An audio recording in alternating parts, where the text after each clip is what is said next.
The blessed डैमोज़ेल एक प्रसिद्ध कविता है जिसे डांटे गैब्रियल रॉस्ट्री ने लिखा है, जो प्री राफेलाइट ब्रदरहुड के प्रमुख सदस्यों में से एक थे। यह कविता एक यंग वुमेन के बारे में है जिसे डैमोज़ेल कहा गया है। यह एक पुराना शब्द है जिसका मतलब है एक यंग वुमेन जो मर चुकी है और सब स्वर्ग में है। वह अपने प्रेम से फिर मिलने की इच्छा रखती है जो अभी भी धरती पर जीवित है। A simple explanation of the story. कविता की शुरुआत में ब्लेस्ड डैमोज़ेल स्वर्ग के किनारे पर खड़ी है और धरती की ओर देख रही है। वह बहुत सुंदर और चमकदार दिखाई देती है। उसके सुनहरे बाल हैं और वह सफ़ेद वस्त्र पहने हुई है।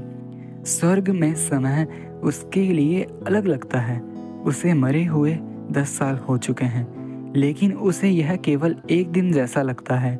स्वर्ग में होने के बावजूद वह अपने प्रेमी के बिना अधूरी महसूस करती है और उसकी तड़प उसे उदास देखती है। भले ही स्वर्ग खुशी का स्थान माना जाता है, वह इमेजिन करती है कि अगर वह और उसका प्रेमी स्वर्ग में एक साथ होते तो कैसा होता। वह सोचती है कि वे स्वर्ग के बागों में साथ साथ चलते, एक दूसरे का हाथ पकड़ के प्रार्थना करते। वह सपना देखती है कि उन दोनों की आत्मा एक हो जाए और वह अनंत तक खुश रहेंगे। जैसे जैसे डैमोज़ेल वेट करती है, वह उम्मीद करती है कि उनका प्रेमी एक दिन स्वर्ग में उसके पास आएगा।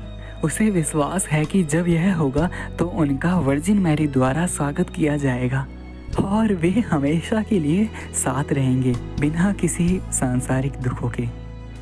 हालांकि कविता का स्तर थोड़ा दुखद है क्योंकि डैमोज़ेल होपफुल होते हुए भी उसका लवर अभी धरती पर जीवित है और उसे बहुत याद कर रहा है।